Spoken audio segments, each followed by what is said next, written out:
tardes, estimados participantes. Vamos a continuar con la segunda sesión del curso de hidrocarburos. En esta oportunidad contamos con la presencia del ingeniero Juan Ortiz.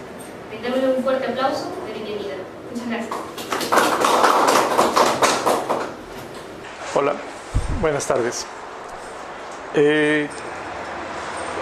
Tengo conocimiento de que han tenido ya otras sesiones. En la mañana han estado con el doctor Francisco. Entonces ya hay un previo, una base de todo lo que es hidrocarburos para que ustedes puedan, digamos, ir armando el rompecabezas que significa todo este sector, ¿no? En mi caso, digamos, yo voy a explicarles sobre petróleo, combustibles, tema de GLP, o sea, gas licuado de petróleo, ese que venden en los balones, y el gas natural, ¿no? La idea es que ustedes tengan un conocimiento global de esta industria, ¿no? A nivel internacional, cuando se habla de la industria, nomás nosotros decimos industria de O y G, oil y gas, o sea, petróleo y gas, ¿no? Y esto, a pesar de que no se hace demasiada publicidad ni sale tanto en las noticias, en los medios, el tema de la energía es el motor que, digamos, activa todas las actividades del planeta Tierra, ¿no? Y entre ellos, digamos, los combustibles primarios, digamos, son la base de la energía. Los combustibles primarios son el petróleo, el gas, que son combustibles fósiles, ¿no? Y luego viene el carbón, ¿no? Luego viene el tema de digamos, energía hidráulica, por ejemplo, que viene de, digamos, de las generación de corriente a través de las represas de agua que caen, las hidroeléctricas, ¿no? Las otras energías pueden ser complementarias, como por ejemplo la energía eólica, ¿no? La energía solar, ¿no? Que poco a poco van naciendo. Y lo otro que ustedes más conocen, que es una energía secundaria, es la electricidad. La electricidad es energía secundaria, o sea, proviene del petróleo, del gas, ¿no? Bueno, de las hidroeléctricas y de otras maneras, digamos, de lo que hemos hablado. Entonces, porque generalmente cuando se habla así, dice energía, se refiere a la electricidad, pero nosotros cuando hablamos de energía nos referimos a todos, ¿no? Ayer que estaba haciendo mis presentaciones, revisando, yo decía, ¿y qué cifras le vamos a mostrar, ¿no? Porque la idea es que ustedes tengan como les decía, un conocimiento global. El problema que tenemos, y hay que decirlo, es que durante casi 12 años, desde el año 2003-2004, el Perú estuvo creciendo en su consumo de energía, ¿no? Y en su generación también, y en la generación de proyectos. Lamentablemente, hace más o menos unos 3 años, a partir del 2014, que coincide con el tema de la bajada de precio del petróleo a nivel mundial, también la actividad en el Perú de los hidrocarburos, un poco como que hubo un frenazo, pero es un frenazo traumático, ¿no? O sea, no solamente la economía se ha ido enfriando, sino que los grandes proyectos se desarticularon, se rescindieron, y la verdad que nadie sabe a dónde va a ir el país, ¿no? En el tema de energía, porque no hay un plan estructurado que nos diga, bueno, esta es nuestra situación y de aquí hacia los 10 o 15 años siguientes vamos a caminar en este camino, en esta dirección.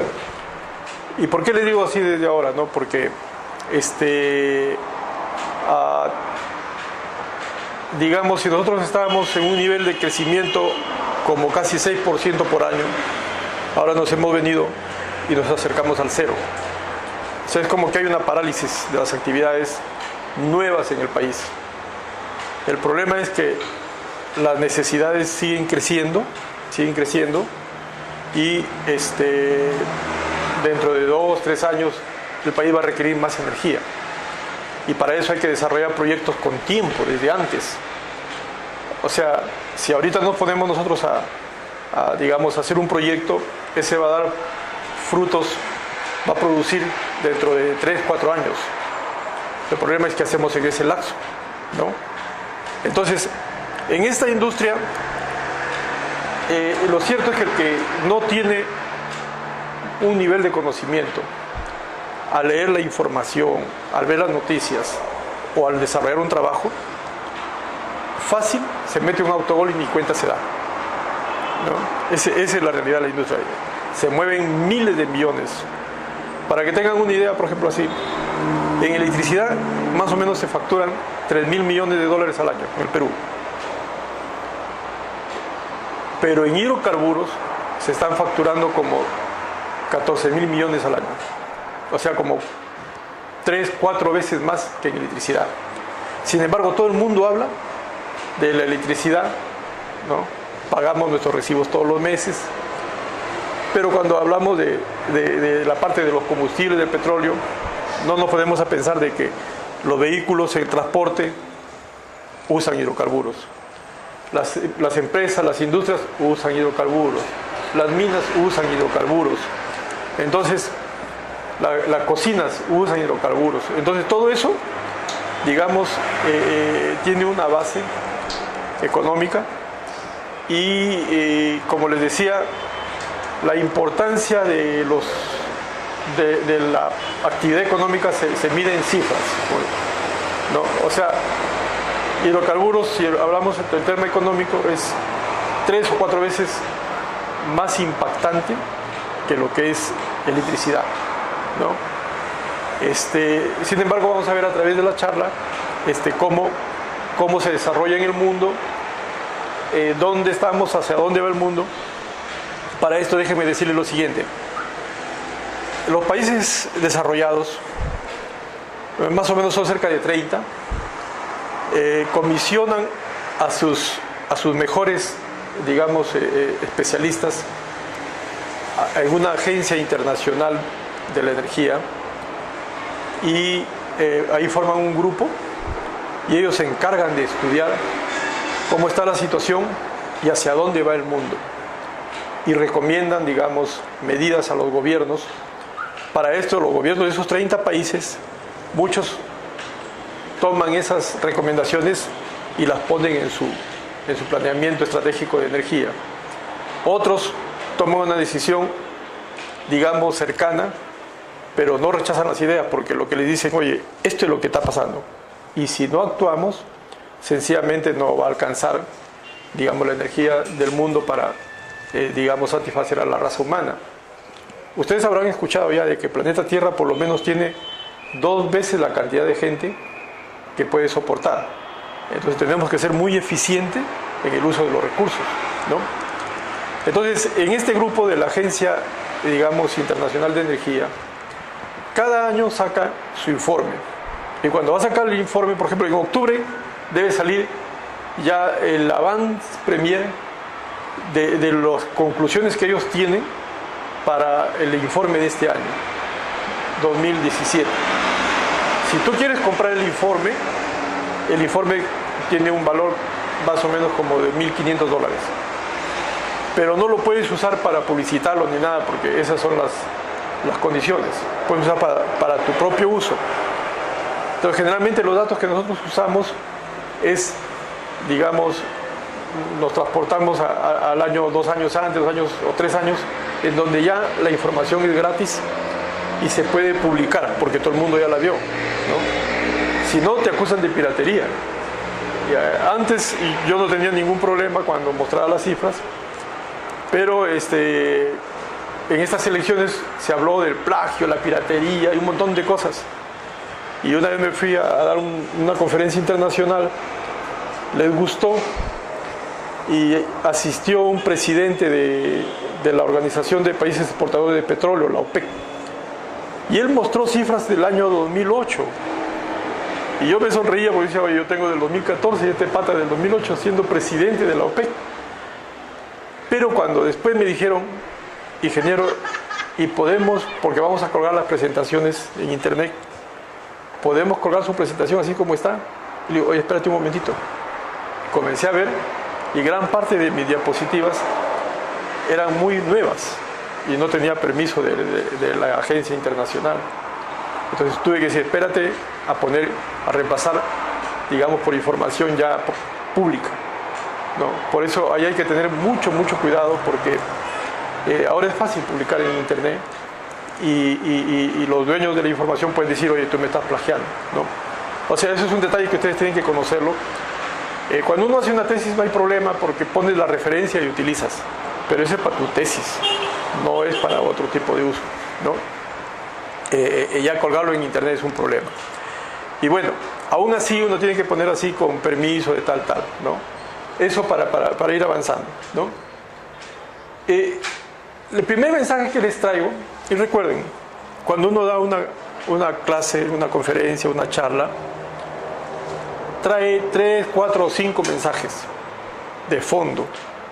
Lo otro es conocimiento que a ustedes se les transfiere. Pero mensaje, no pasan de 5. En toda una charla. O sea, eso véanlo en marketing, en negocios, en administración, cualquier tipo de charla. Entonces, hay que apagar la luz. Apágate la luz, por favor. Sí. Ya. No, porque se vea mi puntirito. No se ve el puntero. Aún así no sé. Bueno.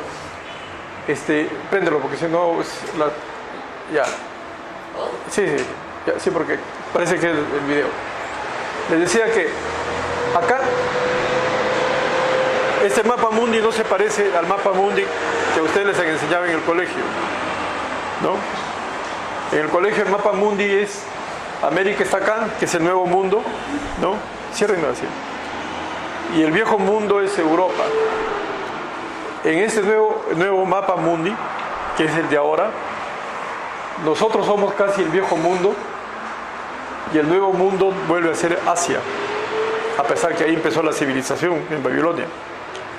¿Por qué? Porque ahora hay que mirarlo así, ya que acá en China, ¿no? Que es esta zona de acá, ahí, en China, la India, está casi la mitad de la gente del planeta Tierra. Ahí hay casi fácil 3.000 millones de personas. Y todos los negocios se deciden acá, ya no acá en América, en Estados Unidos, ni en Europa, que hay estos, ¿no? ¿Por qué? Porque son 1.500 millones de chinos, 1.000 millones de indios, ¿no? Y realmente es un gran problema para ellos, ¿no? Por ejemplo, ayer escuchaba una noticia de que en la India muchas cosas que se han construido hace 10 años están, por ejemplo, estos puentes que pasan las avenidas, ¿no?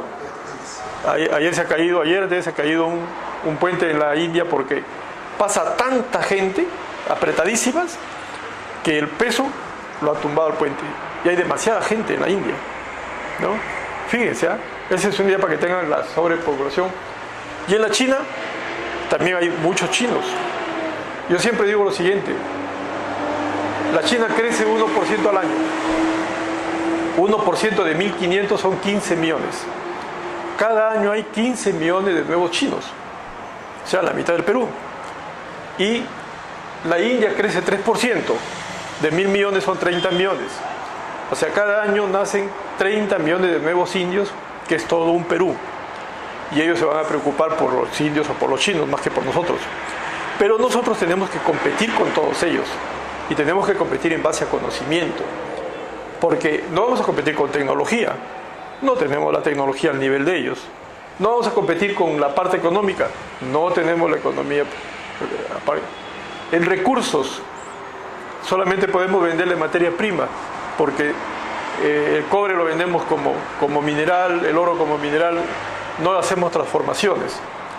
Entonces, a pesar de que el Perú es un país que tiene recursos naturales, recursos energéticos, nuestra competencia con el resto del mundo, y no es el caso particular de Perú, puede ser muchos países así, es a través del conocimiento. Por eso ustedes tienen que prepararse. Cada vez va a ser eso más fuerte, ¿no? Conocimiento, ¿no? Entonces, la energía acá en la China es un tremendo problema. En la China, por ejemplo, no se pueden dar el lujo de decir vamos a limitar el contenido de azufre en el diésel a 50 partes por millón. No podría. Si se limitan ellos mismos como norma, no podrían conseguir diésel para abastecer a toda su población, ¿no? Y sencillamente se paralizaría el país. Entonces ellos usan diésel de donde venga y usan bastante carbón, usan energía nuclear. Todas las energías usan los chinos, todas. Pero ustedes van, por ejemplo, a la capital de la China, ¿no? Y a 2 o 3 cuadras ya no se ve, el smog es muy fuerte, ¿no? Eso nos da una idea de cuál es el consumo ahí. Entonces, el mundo hay que mirarlo así ahora. Y aquí está Australia, mírenlo bien. Aquí están los árabes que producen petróleo. Todo el norte del África también produce petróleo. Por acá está Nigeria que produce petróleo, ¿no? Este es el Mar Rojo y este es el Golfo Árabe, ¿cierto? Y acá queda Arabia Saudita, queda Irak, Irán, ¿no? Y ven, acá hay un estrecho caminito de el mar Árabe para que salga acá, ¿se dan cuenta? Entonces, aunque parezca mentira, aquí se dan todos los conflictos que hay ahorita en el mundo, digamos, de armados. Aquí está Siria, está en guerra, Israel en guerra con Palestina, prácticamente Irak, Irán, todo un conflicto. Y acá están las grandes reservas de petróleo del mundo y también de gas. Ahí está Qatar también. Bueno, toda esta zona no es de ahora, esta viene de la época, como les decía, de Babilonia, ¿no? Acá en esta zona del Mar Caspio, Mar Muerto, hay, lo único que tienen es petróleo, gas, diamantes y oro, esa zona. Son inmensamente ricas, pero hay un conflicto étnico a muerte. O sea, una raza no puede ver a la otra raza, lo exterminan, así. Los rusos, por ejemplo, Rusia antes era hasta acá, ¿no? Y ahora no, Rusia es acá y aquí quedan Chechenia, todos los otros países. Los rusos es otra raza que prácticamente quieren dominar acá. El tema es que Rusia produce bastante gas y mediante un gasoducto le alimenta a Europa, por acá. Ese es el gasoducto transiberiano. Entonces, todos estos países que están acá en este límite le ponen condiciones a Rusia. Porque en tema de gasoductos, el poder no lo tiene quién tiene el gasoducto o quién produce el gas. El poder lo tiene es el que es dueño por donde pasa el gasoducto. Yo pongo mi tarifa. Acá en el Perú, la cosa tampoco no es muy diferente. Cuando se construyó el gasoducto de Camisea, ¿no? Más o menos se tuvo que sacar como 4.500 permisos. De los 4.500 permisos, ahí no estaban contados los arreglos con diferentes caseríos y comunidades. Pero las comunidades no están muy lejos, ¿no? En la zona de selva y de sierra. Entonces, en cada límite de comunidad esperaba la comitiva de la comunidad y nos decía, hasta acá es la comunidad, digamos, San Juan, acá sigue la comunidad San Pedro. Todo lo que era en San Juan no pasa. Y todas las chambas que le han dado a ellos, que las queremos para nosotros. Y queremos ahora estas cosas adicionales que arreglen la placita de armas, la iglesia, la municipalidad. Si no, no les damos permiso. No, y no es permiso escrito, es arreglo social. ¿Se dan cuenta? Ahora, hacer un arreglo social que la gente ya está más mosca es bien complicado. Por ejemplo, el proyecto del gasoducto subperuano contemplaba un monto de 150 millones de dólares para arreglos sociales. Y eso no lo controla nadie. Y obviamente cualquiera puede decir, oye, pero eso ¿cómo es el otro? Sí, pero es que si tú no pagas eso, no hay proyecto.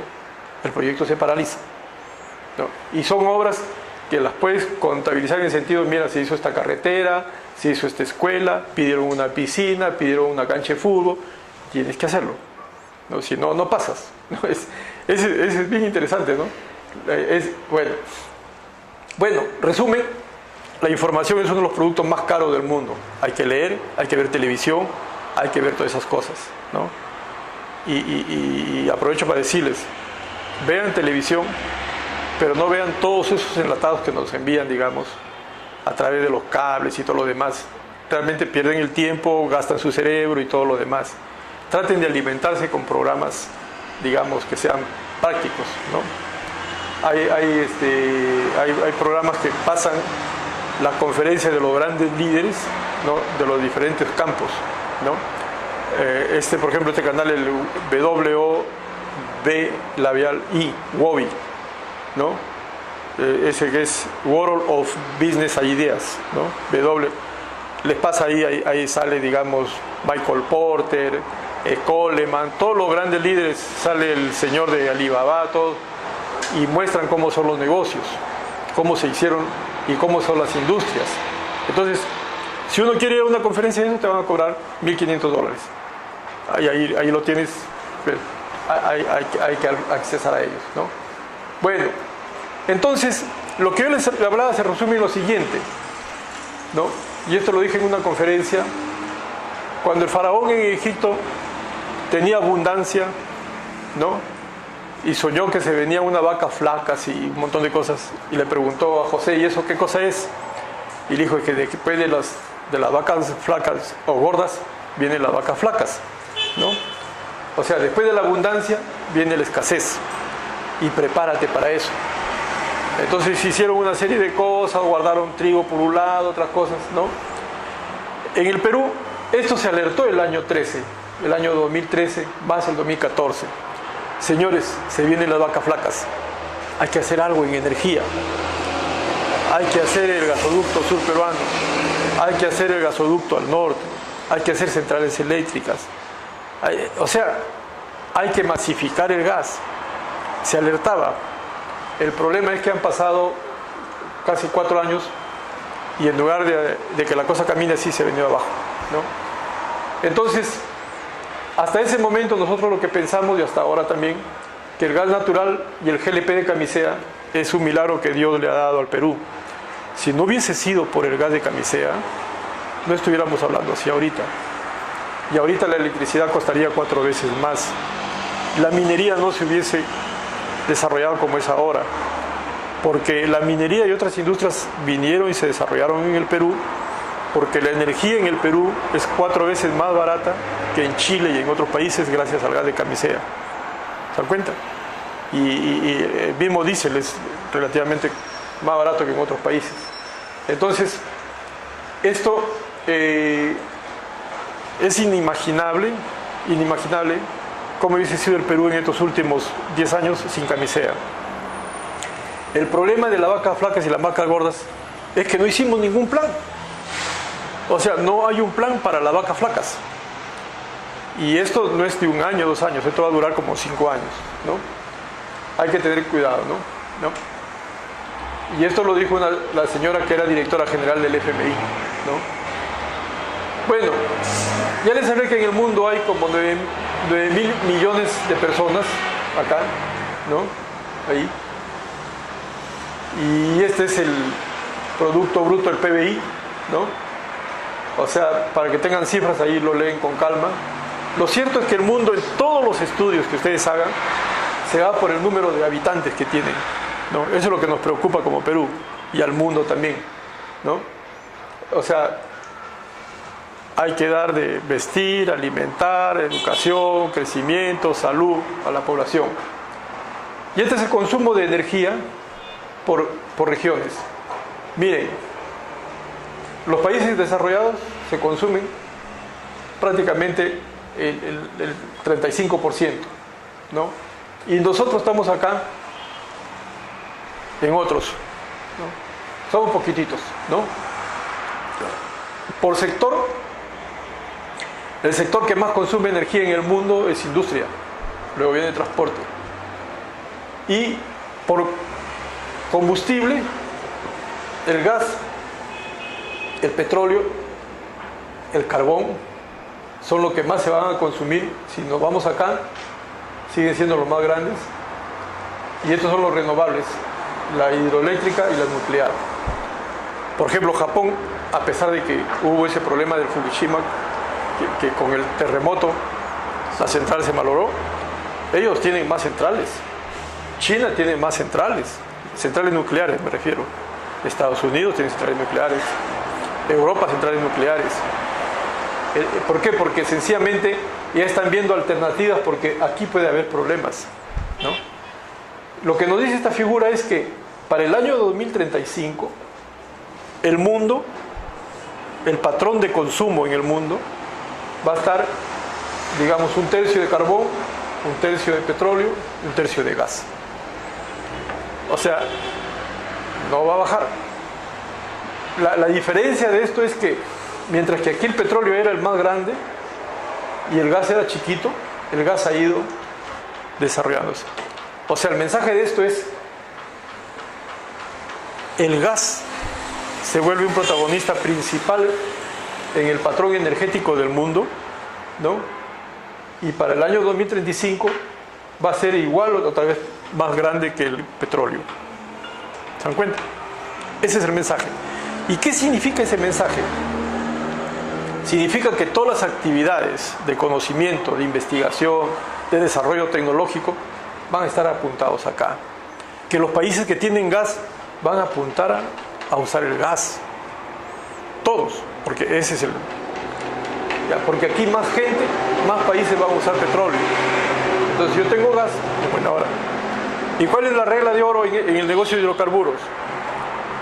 Se exporta, se vende hacia otros países todo lo que es más fácil de transportar. ¿Qué es fácil de transportar? Petróleo. ¿Qué más? Gasolina, diésel. Porque eso lo subes a un buque y se va, ¿cierto? En cambio el gas es más complicado. Entonces, hay países como Colombia, por ejemplo, que no exportan, digamos, nada de gas. Ellos usan el gas y todo lo que es petróleo y combustibles, lo que les queda, lo exportan. Ahí en Colombia está prohibido, por ejemplo, usar el GLP en esos balones. ¿Por qué? Porque ese GLP lo pueden vender afuera sin ningún problema, lo pueden exportar. O sea, cada país, cada estado tiene que sentar a sus genios y hacer su plan estratégico. El último plan estratégico que hicimos fue el año 2010. El 2014 se revisó un poquito, pero fue una revisión informal, y de ahí mandé un plan estratégico. O sea, somos un estado que camina sin plan estratégico energético. Esa es la realidad. O sea, debe ser prioridad de cada gobierno al entrar, decir: oye, un ratito, ¿hacia dónde vamos? Tú no puedes decir hacia dónde vas si no tienes un norte, ¿no? No tienes una brújula que te diga hacia dónde vas. Entonces, de repente ustedes tienen la suerte y los nombran directores o ministros, y por lo menos ya van a tener una idea de cómo es la industria del petróleo. Porque esto no lo puede explicar así nomás cualquier otra persona que no sea experto en petróleo, ¿no? El problema que tenemos es que, siendo muy competentes en su materia, cuando tratamos de manejar el Estado, se nombra líderes a las personas que no tienen nada que ver con esto, ¿no? Entonces se respeta mucho, se dice: oye, excelente, me quito el sombrero, ¿no? Nuestra ministra actual es una excelente, digamos, periodista, ¿de acuerdo? Comunicadora social, experta en media training también. A mí ha sido mi profesora de media training 2 o 3 veces para presentarme en televisión, en la radio, en los periódicos, ¿no? Pero de esto, ya. Y uno dice: oye, pero tienen sus asesores. Sí, pues, pero es que un líder no se puede levantar en la mañana y decir: hoy voy a buscar a mis asesores para ver si se les ha ocurrido alguna idea. No. Eso no era ni en la Edad Media. Los reyes no dejaban que sus asesores le digan: oye, se me ocurrió esta idea. No, ellos tenían que pensar. Y para pensar en la materia tú tienes que conocer algo de esto. Tienes que estar metido en el tema. Si no, eres muy, digamos, dependiente de lo que se le ocurra al director, al señor de aquí, al asesor. Se me ocurrió una idea, pero oye, pero esas ideas, ¿no? Entonces nos dedicamos a resolver problemas y no no avanzamos en un camino. Ustedes tienen que ser conscientes de las cosas porque a veces en nuestra actividad la realidad es dura, ¿no? Entonces, supongamos que ustedes, por ejemplo, tienen que dar permisos ambientales y es una industria importante y entran en la encrucijada de, oye, ¿le doy el pase o no le doy el pase? ¿No? Parece mentira. Yo hice el último reglamento ambiental junto con Pulgar Vidal y su viceministro. Hicimos el último reglamento ambiental de hidrocarburos y nos peleamos un año para que salga ese bendito reglamento. Entonces, ¿pero por qué? Porque, por ejemplo, el tema de la exploración sísmica en Australia la limitación, digamos, es de 1500 metros a la redonda, que no haya ningún pez cetáceo, porque la vibración de la sísmica le puede afectar los oídos, ¿no? Los cetáceos tienen oídos, ¿no? Ya, ese es en Australia, que es país avanzado y todo lo demás. Nosotros queríamos poner 500 metros. Con 500 metros prácticamente no hay exploración sísmica en el Perú. Porque es bien difícil, ¿no? que no haya, pues, entonces, oye, ¿qué está pasando acá? Entonces, discutíamos bastante y al final tuvimos que atender la reunión mundial de asuntos ambientales, ¿no? La COP. Pero a veces fuimos muy futuristas, ¿no? O sea, ponerle, por ejemplo, limitación al tema del diésel está bien, pero mejor hubiese sido de forma gradual. Hay gente que está haciendo un montón de plata con esa limitación. Ya lo vamos a ver, ¿no? Miren, acá se nota cómo share significa participación, ¿no? Para el año 2035, las 3 fuentes de energía van a estar iguales. ¿Se dan cuenta? Aquí ven. Ese es el mensaje que ustedes tienen que tener. Por ejemplo, vamos a ponerlo así. Ustedes tienen ahorita 30 años, por decirlo. Y estamos en 2017, en 2035 faltan 18 años. Cuando ustedes tengan entre 40 y 45 años, van a estar viviendo una realidad donde esto es lo que se va a dar en el mundo. Y si saben eso, ustedes tienen que decir hacia dónde apuntan, qué cosa es lo que tengo que aprender, ¿no? ¿Se dan cuenta? Carbón no tiene el Perú, petróleo no tenemos en el Perú, lo que tenemos es gas. O sea, hacer planes para el petróleo, no tengo petróleo. Carbón tampoco, lo que tengo es gas. Y la tecnología va a estar desarrollada para nosotros. Hay que caminar en ese sentido, ¿no? Este es lo mismo, este es la energía que se va a usar para producir electricidad. Miren, el petróleo prácticamente no se va a usar para electricidad. El carbón se va a usar para electricidad. La China, ¿se acuerdan? El gas de lo que se usaba poquito, para el 2035 va a ser la fuente principal, digamos, junto con el carbón de fósiles para producir electricidad. Entonces tenemos que ver que haya generadoras eléctricas eficientes, porque cuando se hizo Camisea se corrió tanto que se trajeron generadoras eléctricas no eficientes, sino primarias. Y lo que ven en Chilca, la mayoría de esas generadoras eléctricas son, digamos, primarias.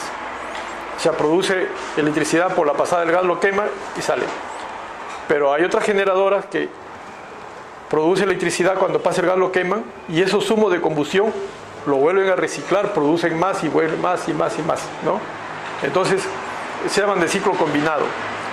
Obviamente eso cuestan más, ¿ya? Pero los inversionistas también aprovechan la ocasión, ¿no? Dice, oye, yo si voy a hacer este transporte con un carrito chusco, me compro chusco porque no me voy a comprar uno más fino. Sí, con eso le soluciona el problema, ¿no? Y las consecuencias se ven 10 años después y decimos, oye, ¿por qué no pensamos? No hubo tiempo para pensar. Entonces, en el gasoducto sur peruano, preveyendo de que ya el gasoducto termine el año 2019, se comprometió el Estado peruano a que se hagan 2 generadoras eléctricas de 500 megavatios, una en Mollendo y otra en Hilo, para que llegue el gas en esa fecha más o menos, ¿no? Y produzca electricidad que el Perú iba a necesitar, ¿no? La condición fue de que si no llegaba el gas, ellos iban a usar petróleo diésel. Si se da esa condición el año 2019 de que ellos tengan que usar el petróleo diésel, la electricidad va a subir 3 veces en el Perú. Y muchos se van a arrepentir de no haber seguido con el gasoducto subperuano. O sea, ya no van a estar los culpables para decir ¿por qué lo detuviste? Pero esos señores tenemos que pagarles su electricidad sí o sí, porque es un contrato. Y la cantidad es tan grande, para que tengan una idea, que ahorita el Perú más o menos consume 110.000 barriles por día de diésel, ¿no? Y esas generadoras van a consumir 50.000 barriles por día. O sea, la inmensidad, no alcanzaría la producción de la refinería Talara ni de Pampilla para abastecerles, van a tener que importar. O sea, todavía diésel importado, ¿no? Ese es un terrible problema que no lo están alertando. Hay una que otra voz ahí que está diciendo, señor, hay esto, pero todos cierran los oídos y cierran los ojos, no quieren escuchar. Van a esperar que el problema reviente dentro de 3 años. Ese es un problemita, ¿no? Bueno, el tema de las emisiones, miren, todas estas figuras, cuando ven ustedes sacar de British Petroleum, después de que la Agencia Internacional de Petróleo o de Energía saca su informe, la empresa British Petroleum, por política, también saca un informe que usa las figuras de la Agencia de Energía. Este se llama el Energy Outlook, ¿no? Es de la Agencia Internacional de Energía. Entonces, acá nos están diciendo, digamos, el crecimiento de las emisiones. La idea es que las emisiones para el año 2035 bajen, ¿no? Porque mientras que el crecimiento económico va a ser así en el mundo, la energía no va a crecer en la misma dimensión. Pero ¿cómo se puede lograr eso? Solamente con una eficiencia energética. De ahí viene el tema de la eficiencia energética. O sea, en el Perú, junto con el tema ambiental y con el tema de los permisos de seguridad, el tema de la eficiencia energética debe estar en la norma, ¿no? Les explico para que tengan una idea. En Chile, por ejemplo, la autoridad va a una fábrica y le dice, ¿tu motor de qué año es? Del año 2000. ¿Qué eficiencia tiene? 20%. Tienes que cambiarlo. Ahora venden motores de 35% de eficiencia y estás consumiendo 15% más de energía. Así que no tengo plata, no, aquí tienes una línea de crédito, pero cámbialo. Si no, te cierro. Ese es el tema. O sea, la eficiencia energética es como que uno se consume su sangre. ¿Se dan cuenta? Y uno tiene que ponerla al mismo nivel de la seguridad y ese tema ambiental, ¿no? No se trata de despilfarrar prácticamente, ¿no? Cualquier pregunta, por favor, me lo dicen, ¿no? Ahora ha aparecido el llamado Shell Gas, ¿no? Y ese Shell Gas, aquí vamos a ver más mapas, ¿no? Pero lo que nos están diciendo es que los recursos técnicamente recuperables hay en Asia, en Norteamérica, ¿no? En varios sitios. Hay recursos que se pueden recuperar de Shell Gas, ¿no? Lo que pasa es que el Shell Gas y el Shell Petróleo, Shell Oil, quedan a más profundidad, digamos, del petróleo convencional. Y por ejemplo, en Estados Unidos, cuando perforan un pozo, ¿no? De repente encuentran petróleo, pero ellos se van más abajo y tienen todo el perfil, digamos, del pozo, por lo menos a 4 o 5 kilómetros, así, ¿no? Y eso les ha servido ahora para saber si tienen Shell Gas o tienen Shell Oil. En cambio, en el Perú, digamos, ¿no? Nosotros perforábamos 2 kilómetros, 3, y si ahí encontramos petróleo, ya salió el petróleo, lo demás no importa, ¿no? Y, o sea, el objetivo no tenía futuro más que el presente, ¿no? Sacar el petróleo o el gas y gastarlo, ¿no? Entonces nosotros, si nos dicen, ¿y nosotros tenemos? No sabemos, hay que perforar y nadie va a perforar para saber si hay el gas, ¿no? Bueno, entonces, este es la producción en Estados Unidos de los pozos de perforación, ¿no? Miren, para el año 2015 ya se ha igualado la cantidad de producción de petróleo con gas, por el shale gas. Ahorita Estados Unidos es autosuficiente, más bien le sobra gas, ¿no?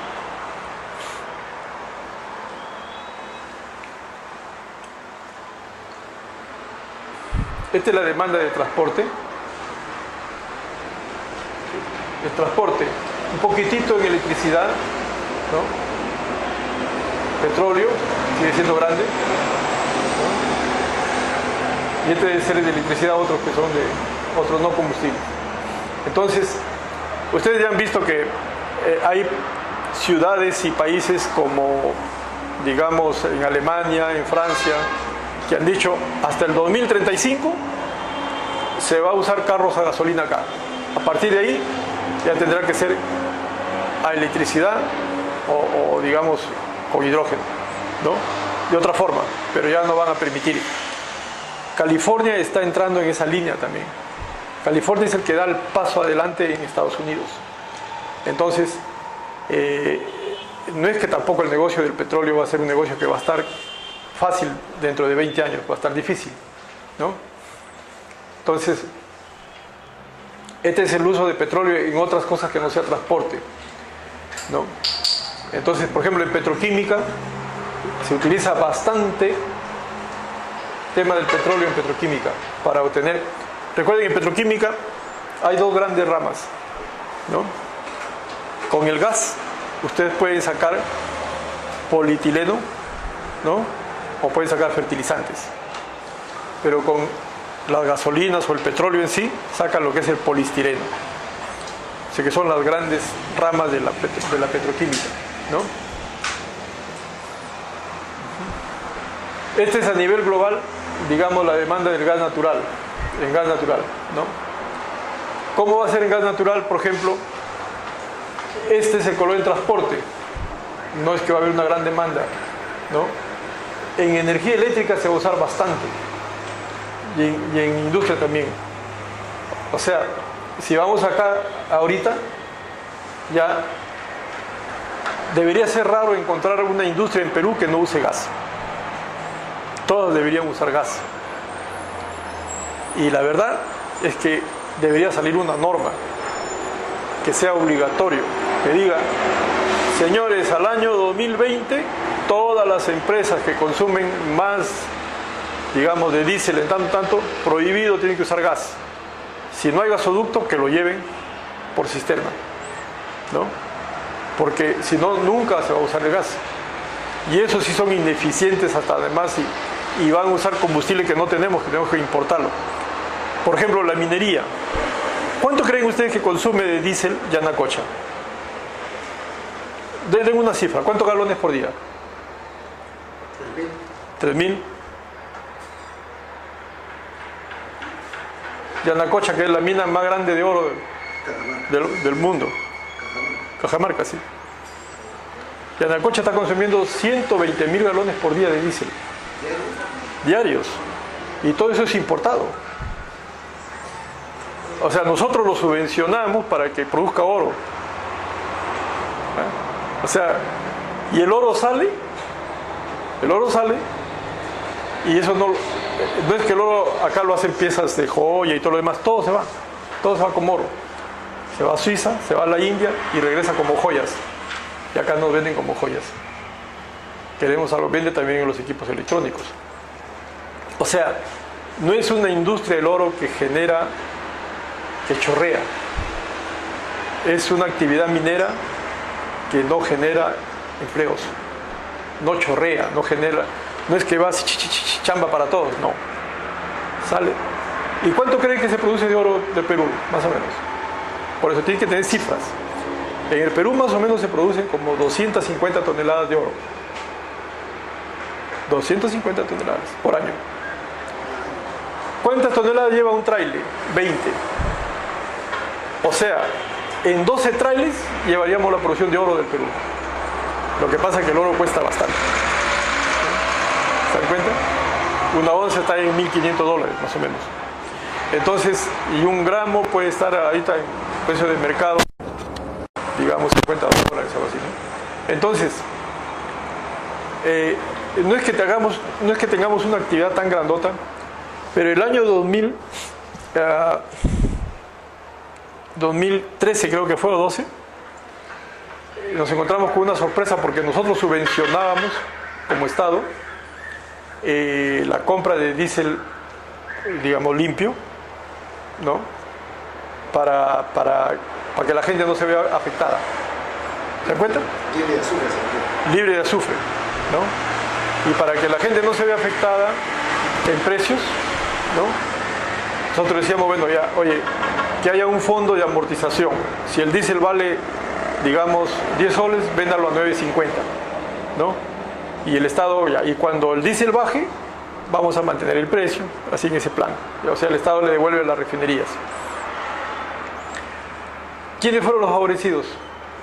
Los pequeños conductores, los taxistas, no, las minas.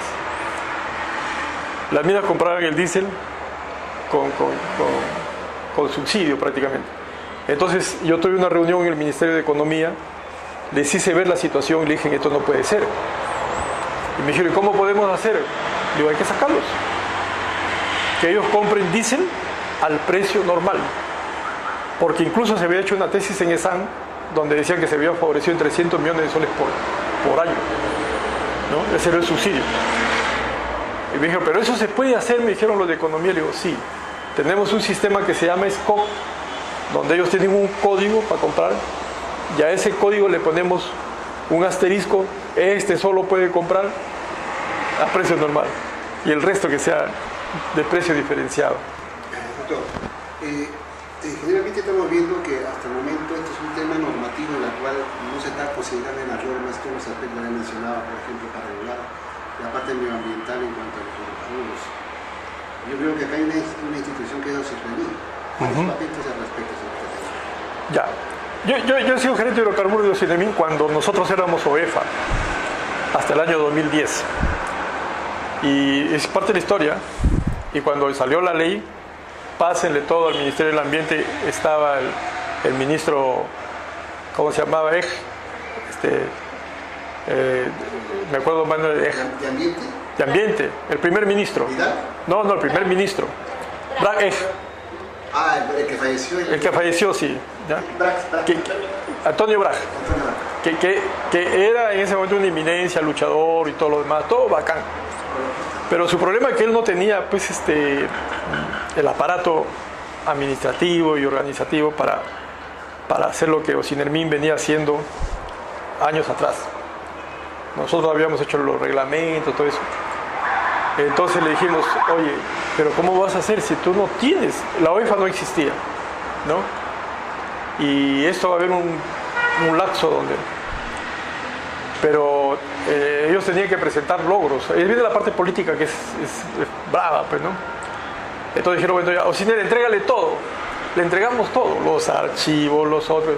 ¿Y ahora qué vas a hacer con eso? Porque le dijimos, tú por lo menos necesitas 3 años de actividad para que agarres el nivel de OCINERMIN. Porque no se trata de que ya tú vas a hacer la inspección y al otro mes eres excelente, no. No, tenías que, digamos, agarrar experiencia, capacitarte, la dirección, etcétera. Y prácticamente los primeros que pusieron en la OEFA de dirección fueron ex oficiales de la Marina. Entonces, ellos son expertos en organización. Y para qué la cosa caminó. Pero nosotros, nuestra preocupación iba por el lado de que, oye, ahora sí las empresas van a estar bailando por lo menos libremente 3 años, hasta que la OEFA se consolide, ¿no? Por eso cuando vino el nuevo reglamento, le dije, yo participé, teníamos toda esa experiencia, toda la experiencia de... Entonces, ahora las actividades están repartidas. O SINER ve la parte de seguridad, estrictamente seguridad que tiene relación con ingeniería. La parte de seguridad de la persona lo ve el Ministerio de Trabajo. La OEFA, bueno, sí, ese es que se creó nuevo, ¿no? La parte ambiental lo ve la OEFA y ahora tienen ya el problema de los permisos, ¿no? O sea, los instrumentos ambientales, el EIA, el CEMIEI, el DIA, ya, digamos, hay parte que ven las direcciones regionales y parte que lo ve el SENACE, ¿no? Que no sé si ya el SENACE ahorita está funcionando, porque también eso le va a tomar un tiempo. Sí, ¿por qué? Porque eso lo estuvo viendo el ministerio y realmente es una toma de experiencia bien fuerte para que finalmente tú como director digas apruebo este instrumento. Bien tranca, bien tranca. Y el otro tema es que el EIA es una promesa, no es una realidad. El EIA es un compromiso, que tú dices, esto es lo que voy a hacer de aquí para adelante. Y contra eso, la OEFA hace sus fiscalizaciones más el reglamento ambiental, ¿no? Entonces, aquí el que tiene que tomar la dirección es el ministerio. O sea, el ministerio no es ni OEFA, no es ni seguridad, ni de trabajo. Entonces, el ministerio es el que tiene que ver, es el responsable del abastecimiento de combustibles al país y de ver el tema también futurista junto con el Ministerio del Ambiente. Entonces, tienen que sentarse con el Ministerio del Ambiente, obviamente el Ministerio de Economía, ¿no? Y ver, digamos, los puntos estratégicos por donde debe ir el plan estratégico. Porque tú no puedes también decir, oye, a este le vamos a limitar, digamos, su contenido de azufre, porque hay problemas con los transportistas, hay problemas con la economía.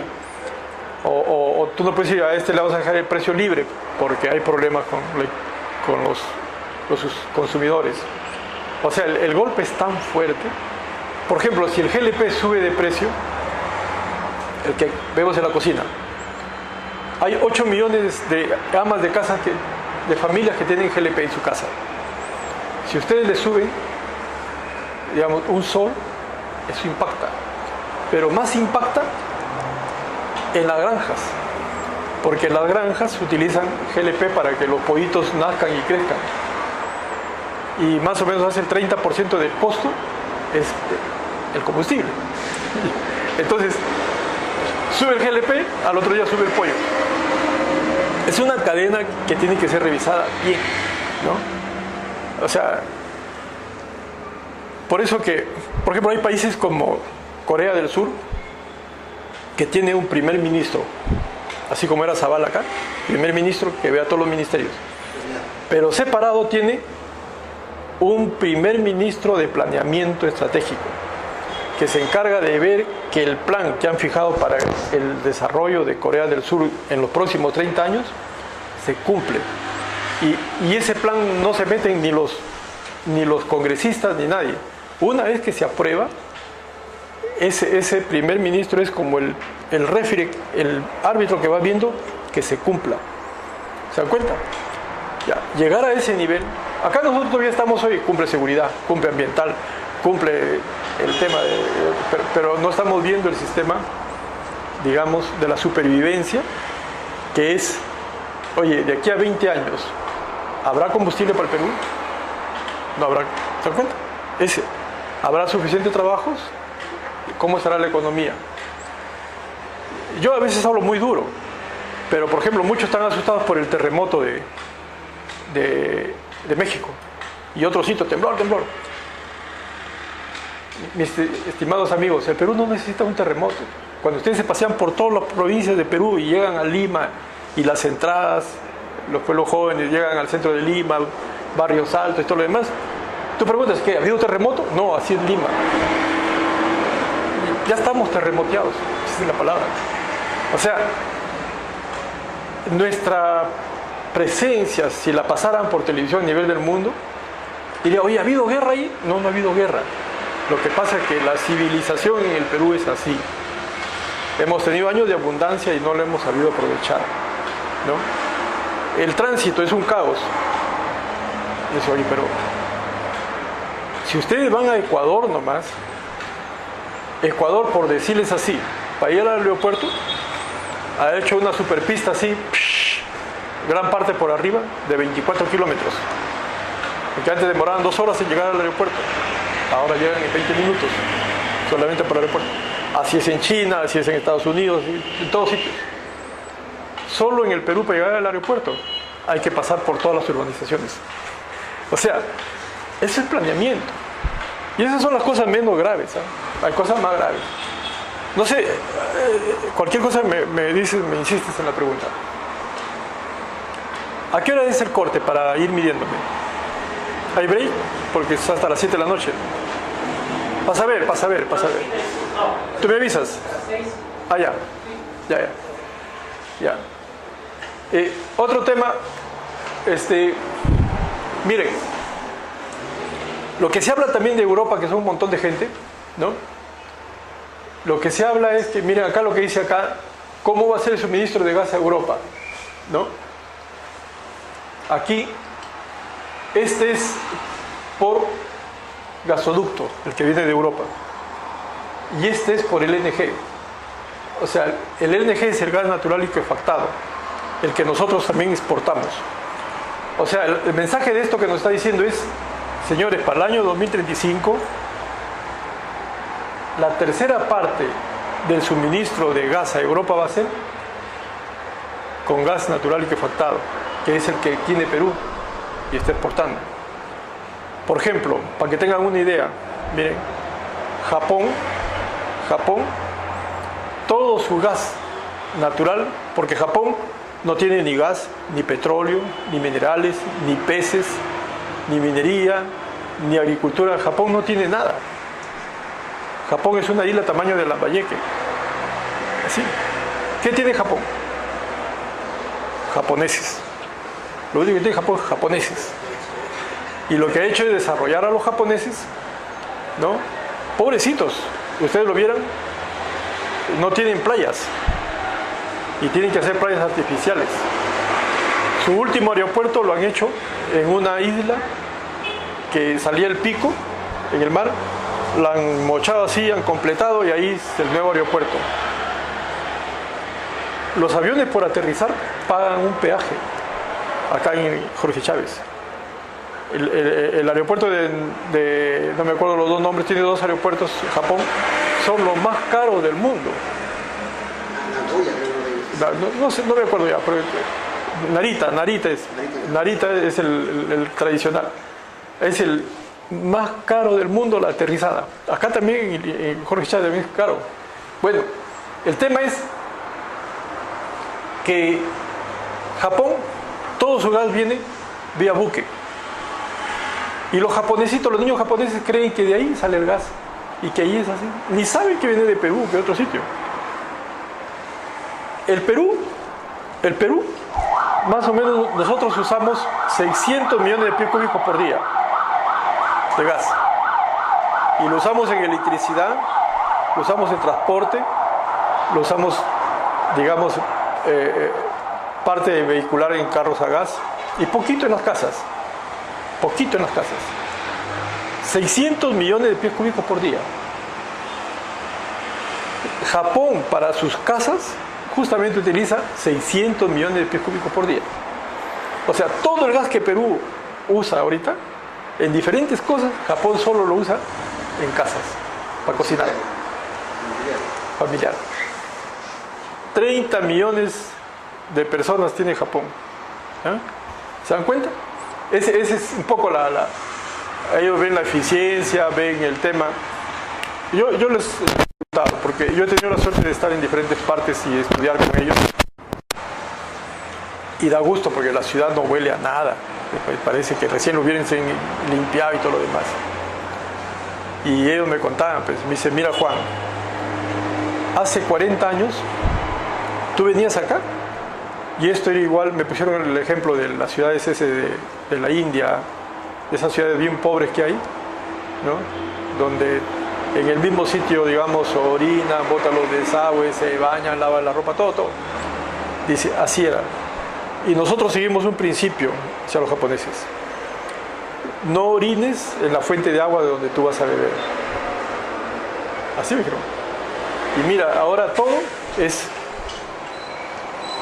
limpio, porque sus exigencias son ambientales, son, pero hay una pasantía, por ejemplo, en Japón, o un diplomado, un posgrado, por temas ambientales, ahí te pones al día en todo. En todo.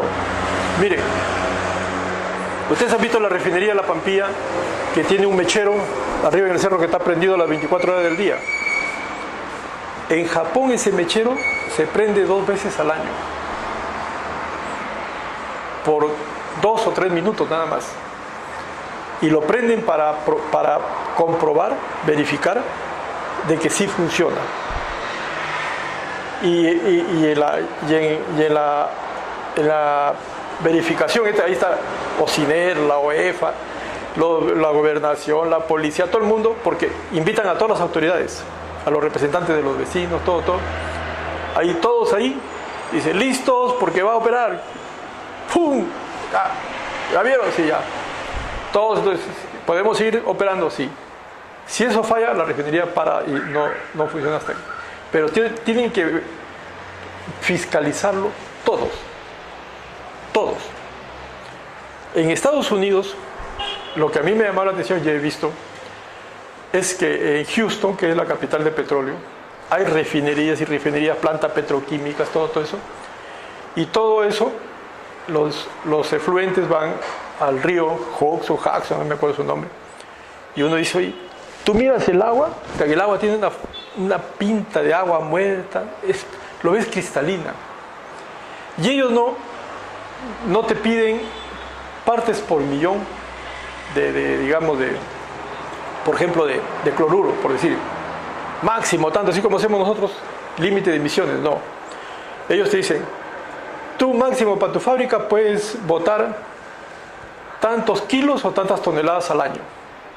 Si lo completas en 2 meses, el resto del año paras. Lo completas en 3 meses, paras, así. Pero aparte de eso, del límite, en el efluente que sale de la zona la zona se llama Deer Park, Parque del Venado, por decirlo así, de todas las refinerías de Houston, ¿no? En ese canal grande ponen unos pececitos chiquitos, así como esos que venden en los mercados de colores, que son pececitos que al menor impacto por cambio en la salinidad, en la temperatura, en el contenido de oxígeno, lo que tenga el agua, lo que sea, se mueren. Y paren, aquí hay alguien que está hablando. O sea, es la mejor prueba de que esa agua mata. ¿Se dan cuenta? O sea, la exigencia ambiental en otros sitios no solamente está verificada o apuntada hacia la parte teórica, sino también hay prácticamente, digamos, niveles prácticos, ¿no? A mí me gustó mucho esa parte. Ahí, por ejemplo, para sacar un efluente hacia el mar, ¿no? Aparte de la poza API de separación, viene una poza CPI, que es lo mismo. Porque no se dejen sorprender cuando dicen, yo tengo una poza CPI y está mejor que... No, CPI, API es lo mismo.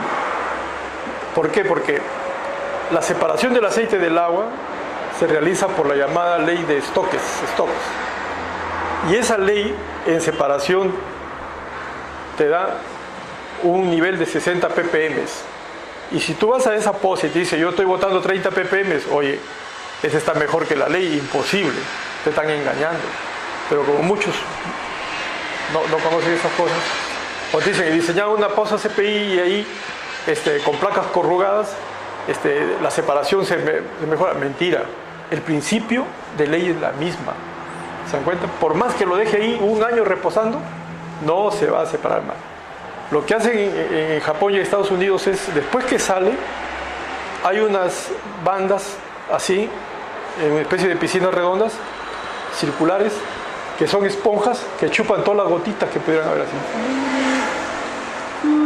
Y en el costado lo exprime, bota el aceite, así. Luego pasa por filtros, digamos, de de arena y finalmente pasa porque hay un problema de los compuestos fenólicos. Todo eso que has visto no te elimina los fenólicos, los fenoles que vienen de la industria, de la actividad de la refinería, por ejemplo. Entonces, eso se elimina con filtro de carbón activado. Pero ese filtro de carbón activado hay que, cada cierto tiempo, renovarlo, ¿no? Entonces, imagínense que acá tuviéramos que exigir todo eso, ninguna industria para. Todo. Ese es el tema, ¿no? Y a veces los inspectores nos vamos al otro extremo. Yo estaba en Ociner cuando la refinería de La Pampilla hizo su planta de tratamiento de efluentes. Y su compromiso fue hacer una planta de 10 millones de dólares, ¿no? Y ellos examinaron y vieron que con eso no tenía futuro, porque en el futuro le podían pedir todas esas cosas que estoy hablando, ¿no? Entonces lo que hicieron una planta de 50 millones de dólares con tecnología más avanzada, más equipo, más todo, ¿no? O sea, en lugar de comprar un Volkswagen, compraron un Mercedes. ¿Se dan cuenta? ¿Qué creen que les pasó? Fue el supervisor, es un hecho real, ¿eh? Y le hizo la observación. Tu compromiso fue en el PAC que tú tenías que hacer una planta de tratamiento de efluentes de 10 millones de dólares y has hecho una de 50. Multa. Y dije, pero oye, ¿cómo van a multar por algo? Es que así han incumplido la ley. Compromiso es compromiso. Movieron mar, cielo y tierra y no, tuvieron que pagar la multa. Eso son los excesos o los extremos de la supervisión. ¿Y eso por qué ocurre? Ustedes, si algunos son de bocineros de la OEFA, tienen un problema. El problema es que estos los organismos supervisores no tienen lo que se llama capacidad discrecional. O sea, su ley no les da capacidad discrecional. En el fútbol hasta los árbitros tienen capacidad discrecional. O sea, el árbitro dice es penal o no es penal. O no, pero que mira, lo botó en el área. El árbitro dice, no, pues para mí no ha sido. ¿Se dan cuenta? Y es el árbitro de un campeonato mundial. En cambio acá, por ejemplo, a Ociner le dicen, del tanque al muro debe haber, por decir, 5 metros. El supervisor saca su wincha, mide 4 metros, punto 99. No pasa. No pasa. Porque si alguien se entera que él lo aprobó y le perdonó ese centímetro, a ese supervisor le cae el mundo encima. Lo despiden, luego en juicio, le pasan un tratamiento administrativo.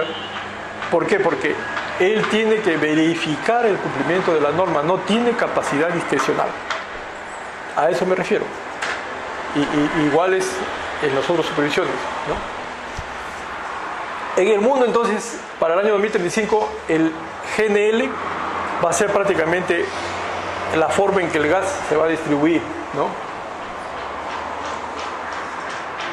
Este es Estados Unidos. Todo lo que está en marroncito son reservas de shale gas que tiene. Y la verde también es shale gas que necesita desarrollar. O sea que Estados Unidos está sobrado y ya está exportando. ¿Y qué pasó? Miren, yo no sé si ustedes conocen Pampa Melchorita, pero Pampa Melchorita, donde se exporta nuestro gas acá, tiene solamente 2 tanques para almacenar el gas ya en forma líquida. Cada tanque es del tamaño del Estadio Nacional, ¿no? Entonces, los gringos, ¿de qué decían? Nosotros no queremos ese tipo de instalaciones industriales, porque así como el 11 de octubre vino un avión y malogró todo Nueva York, ¿no? ¿Nueva York fue? Sí. Entonces, dijo, imagínate que tengamos un tanque de esos y viene un terrorista, le mete un misil o una bomba, y no quisieron. Pero cuando los norteamericanos vieron esto, que tenían el gas y podían convertirse en autosuficientes y exportar gas, ¿no? No me creerán, hasta modificaron parte de su constitución para permitir el desarrollo de su industria gasera. Nosotros acá nos arañaríamos, no, la constitución no quiere, lo dice. Oye, la constitución también puede ser cambiada. si es que es el interés del país. Y lo cambiaron los gringos y ahora Estados Unidos es tal vez el primer productor de gas, ¿no? Y abastece. Y todas las industrias petroquímicas, por ejemplo, en Pisco había un plan para una industria petroquímica, se fue a Estados Unidos, ¿no? ¿Por qué? Porque en Estados Unidos cualquier inversión tiene seguridad, sí. ¿Tiene mercado? Sí. ¿Va a recobrar su dinero? Sí. ¿Le respetan las normas y le van a cambiar las leyes? No. No. ¿Los políticos le van a fastidiar la vida? No. ¿Dónde invertirías? ¿En Estados Unidos o en Perú? Donde todas las respuestas son al revés, ¿no? Entonces, esta industria que iba a estar en Pisco se fue a Estados Unidos. ¿Qué originó? Esta industria había separado como 40 millones de pies cúbicos por día. Y en base a eso es que se hizo el gasoducto en Contugás de Ica, que parte de Humay hasta Nazca. ¿Sí se ubican? Humay queda prácticamente cerca a Pisco, ¿no? Y atraviesa todo el departamento de Ica y lo puso. E hicieron un tubo para que pueda llevar el gas para toda la región, para todas las industrias y sobre todo para esta petroquímica que eran 40 millones. ¿Se dan cuenta? O sea, el tubo debe llevar como 80 millones de pies cúbicos por día. Y invirtieron 300 millones de dólares. Sencillamente, el inversionista dijo, no, me voy con mi petroquímica a Estados Unidos, ¿no? Y nos dejó en el aire. Pero lo peor fue que lo dejó a Contugás con su tubo. Entonces ahora Contugás tiene un tubo que no está pasando pues ni 15, 17 millones de pies cúbicos por día. O sea, ese es un proyecto que camina hacia la muerte, pero ya por consumo. No hay quien consume el gas. Entonces, igualito acá en la zona norte de Estados Unidos, se estaban haciendo muchos proyectos para petroquímica y otras cosas más. Sencillamente se pasaron al otro lado. Y ahora con la idea de que van a hacer el muro, ya, oye, ¿por qué hacían la petroquímica y algunas empresas acá en el norte de Estados Unidos? Mano de obra barata, seguridad y todo lo demás. Y sobre todo que el gas lo tenían a disposición, porque Estados Unidos no tenía mucho gas, pero ahora tiene gas en exceso. El gas en Estados Unidos vale 2.5 dólares por millón de BTUs. O sea, es el más barato del mundo, ¿no? Ese es el tema, que ha cambiado el patrón energético. Este es a nivel del mundo. Otro país que tiene bastante gas, tipo Shell Gas, es Argentina. Argentina ya empezó a perforar, ya empezó. Más o menos en 5 años, ellos van a producir gas para inundar el mercado por acá y por allá, por allá. Cualquier cantidad de gas. La pregunta es, si yo dentro de 5 años salgo con mi proyecto de gasoducto sur o gasoducto norte, ¿habrá algún inversionista interesado? Sabiendo que por ahí tiene un montón de gas y que aquí puede hacer todo, petroquímica, exportación, consumo de gas, y Argentina usa bastante gas, ¿no? Entonces, ellos ya empezaron, ¿no? Ya contra viento y marea, no lo quieren al gobierno, ya. Argentina lo que va a hacer es, le va a vender a Brasil y a todas las cositas que hay por acá. Y aquí hay un país que se llama Bolivia. Bolivia, antes de que el tren le gane, ¿no? El tren de la inversión, ya invirtió. Si ustedes vieran Bolivia cómo está, hizo su petroquímica y está tratando de ver cómo exporta el gas y está masificando el gas por todos lados. O sea, es un enfoque digamos, de Estado, ¿no? Por ejemplo, les pongo un ejemplo. En Bolivia la mayoría de las casas son rurales, ¿de acuerdo? ¿Funcionaría ahí la telefónica? Porque el tema de las telecomunicaciones es otro rubro importante, tan importante como el tema de la energía. ¿Funcionaría ahí? Va a ser difícil. ¿Por qué? Porque a ellos no les va a convenir, digamos, ir casa por casa, pueblito por pueblito, a poner cable y todo lo demás. ¿no? Porque en realidad lo que te venden como televisión por cable, más que la señal y todo eso, es el cable y los gastos administrativos. Entonces, hace 20 años, fue el gobierno de Fujimori, dieron una ley, vino la Telefónica y se asentó como la dueña de las telecomunicaciones en Perú. Así, si ustedes leen la ley de comunicaciones, ¿no?, se van a dar cuenta de que no se puede hacer mucho si es que no le pides permiso al operador, al concesionario. El concesionario en este caso es Telefónica. Viene Claro, tiene que arreglar con él. Viene Entel, tiene que arreglar con ellos. Y hay uno que se llama el derecho de conexión. En el gas también se cobra el derecho de conexión, ¿no? Es igualito, el sistema de concesión es lo mismo. El tema es que, digamos, un poco que se forma una especie de territorio feudal en la concesión, ¿no? Lo que han hecho en Bolivia, el gobierno ha lanzado su satélite, que se llama Tupac Katari, ¿no?, y ha regalado prácticamente 1 millón de antenas parabólicas que cuestan $20, con su decodificador que vale 10, ¿no?, 60 soles. Y lo pueden ver, ustedes vayan a Home Center y ahí venden. DirecTV, 60 soles vale un paquetito, ¿no? Y obviamente la diferencia con DirecTV es que el satélite de Bolivia no cobra nada por la señal de canales. Y todo resuelto el problema. Y obviamente le han dicho a Claro, a la Telefónica, ¿quieres entrar acá? Ahí está mi satélite, hay un espacio para ti. Tú ve a quién le vendes. Pero tú acá no eres, digamos, señor feudal. ¿Se dan cuenta? Igual es en Argentina, igual es en Brasil. Chile se parece a Perú.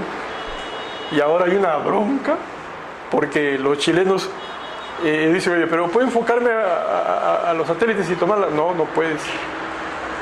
Chile está prohibido. ¿Se dan cuenta? O sea, el desarrollo tecnológico en las comunicaciones tiene sus limitaciones por este tipo de, digamos, de marcos legales. Iguales en el Perú. Los marcos legales a veces nos causan problemas, ¿no? En el caso del crudo, a través del tiempo el petróleo ha tenido diferentes precios. El precio más alto es cuando llegó, digamos, el año 2008, que no está acá, a más de $100 por barril, ¿no? Y este ya es, en los últimos años, cuando la bonanza que le decían, miren, Camisea empieza acá también, el precio llega acá hasta $140 el precio, $140 el precio del petróleo, ¿no? Y finalmente, ahorita está en el orden de 48, de acá no se ha movido. Uno se pregunta, ¿por qué es que bajó el precio del petróleo tanto y se quedó ahí? La primera reflexión que hay es que los grandes productores de petróleo inundaron el mercado con petróleo. ¿Quiénes son? Los árabes. ¿Y por qué los árabes quisieran que el petróleo tenga precio bajo? Ellos dejan de ganar, ¿pero por qué? Porque esto limita la producción de petróleo Shell Oil, así como el Shell Gas. El Shell Oil también lo aguanta. Porque si con este precio de 140 o de 100, todos los proyectos de petróleo son rentables. Todos. Y eso no le conviene a los árabes ni a los grandes productores. Entonces tienen que buscar un precio que impida que los otros suban. ¿Se dan cuenta? Este es el precio de los marcadores de energía. Aquí está, WTI es el petróleo de Estados Unidos, el Brent es el de Europa, el Mont Belvieu es el GLP, el Henry Hub es del gas, ¿no? Y este es el diésel. Obviamente, este es el más caro, acá, ¿no? Que venía acá. Este es por unidad de energía, por barril, ¿no? Y equivalente acá en petróleo, el gas es el más barato de todos. ¿Se dan cuenta? Pero el gas no ha tenido tantas variaciones como ha tenido el petróleo, esta dramática bajada. ¿Se dan cuenta? Y ahora tenemos un problema de que los combustibles son caros en Perú. Y uno dice, ¿por qué son caros si aquí ha bajado? ¿No? ¿Por qué? Está saliendo en los periódicos.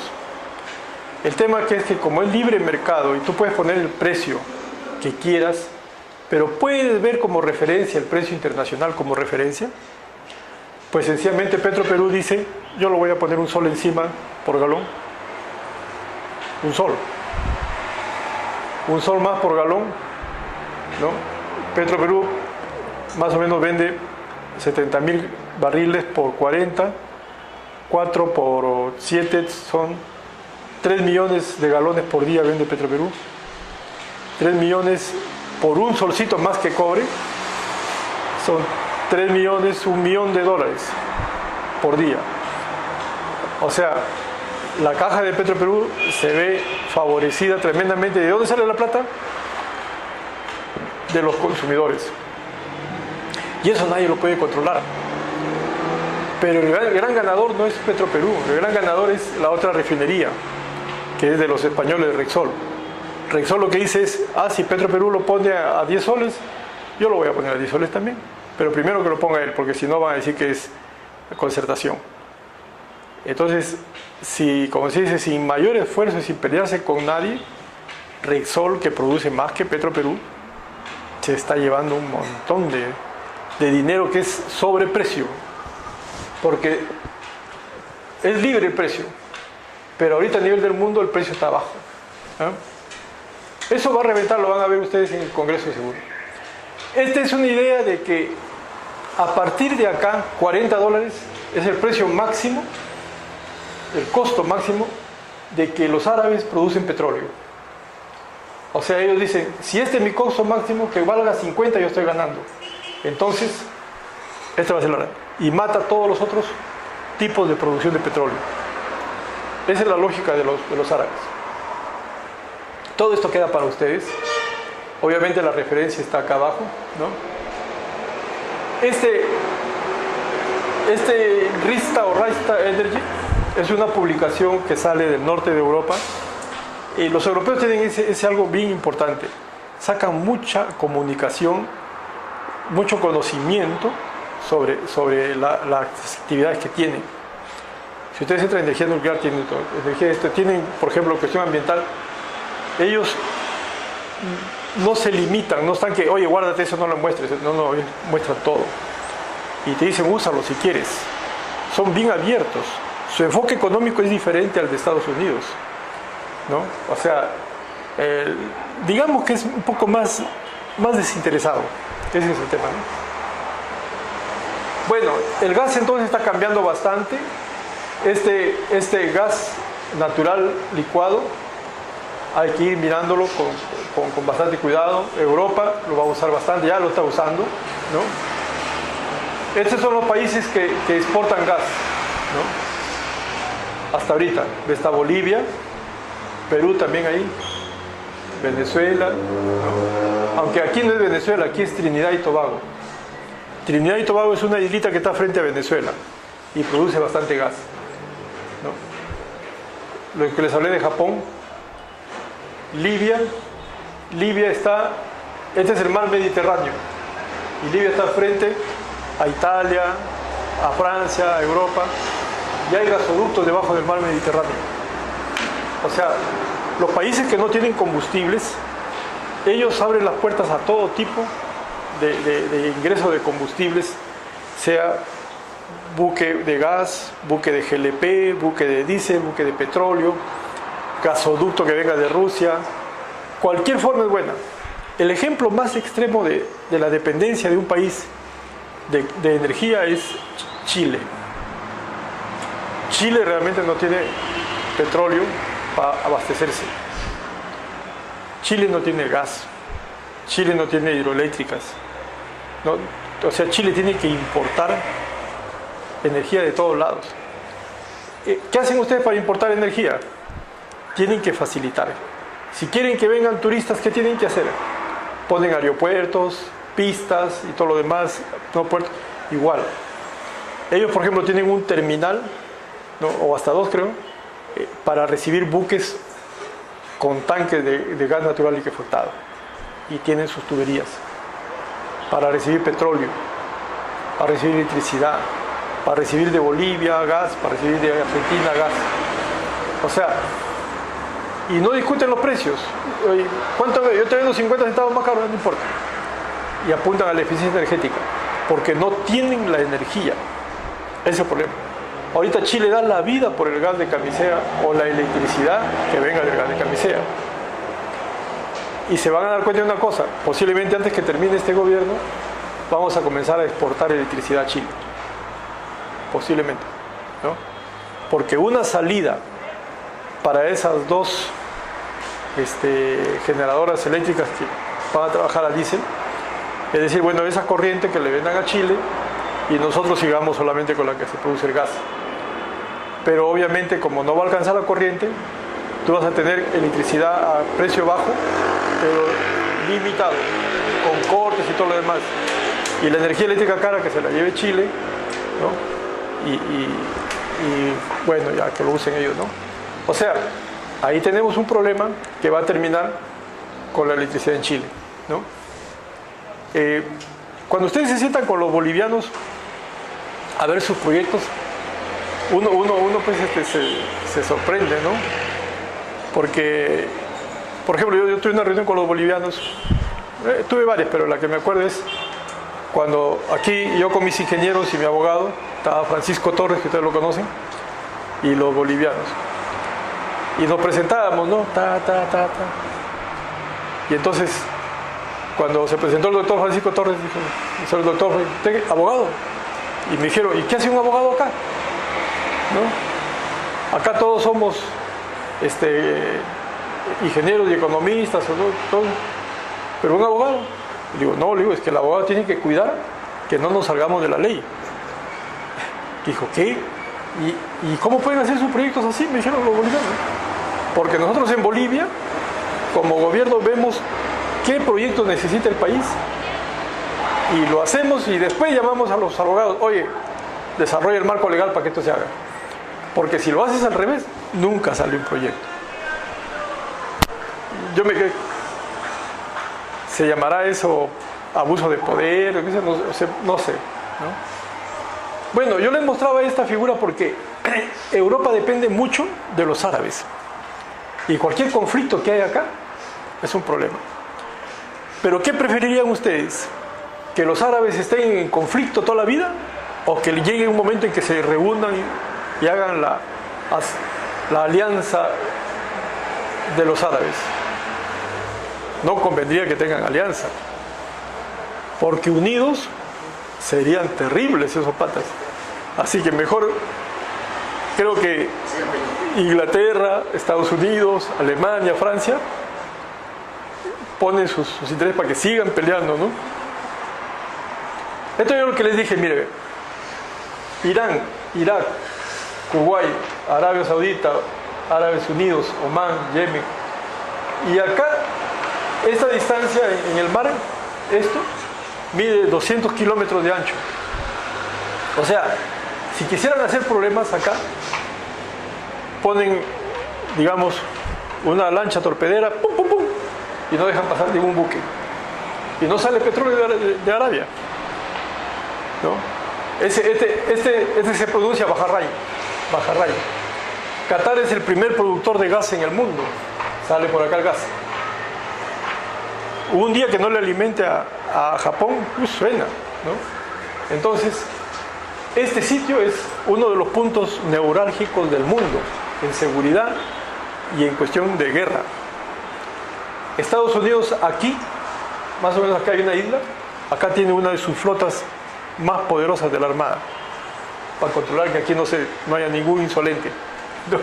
Porque, o sea, el tema del control de la producción y de las reservas es un tema a nivel mundial, porque si tú cortas la energía, se viene abajo Microsoft, las plantas, la azúcar, todos los otros negocios se vienen abajo. Entonces, obviamente ustedes dirán, oye, ¿y quién paga los gastos de la flota de Estados Unidos de acá? ¿Solamente Estados Unidos? Esa flota es mantenida prácticamente por todos los países que dependen del petróleo, ¿no? Ese es el tema, ¿no? Uno de los que más paga es Japón.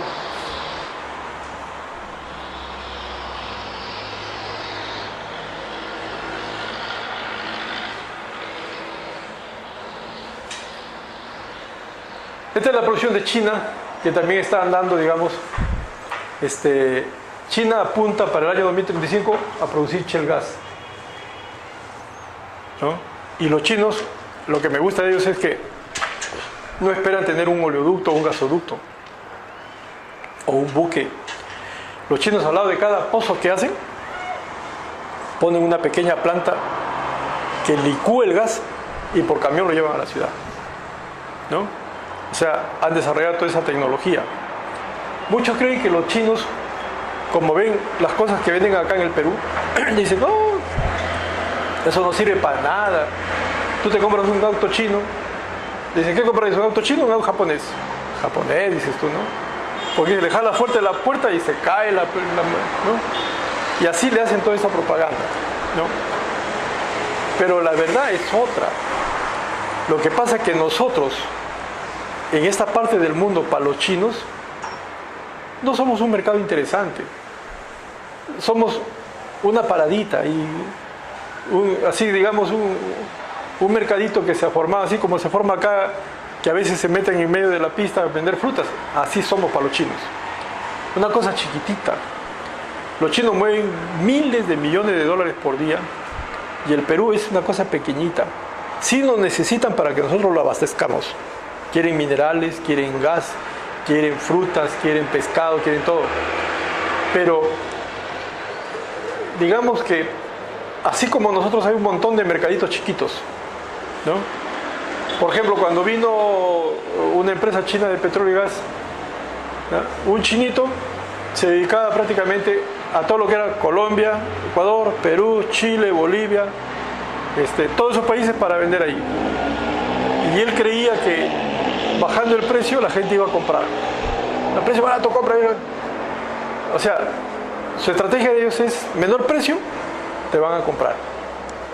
No ofrecen más.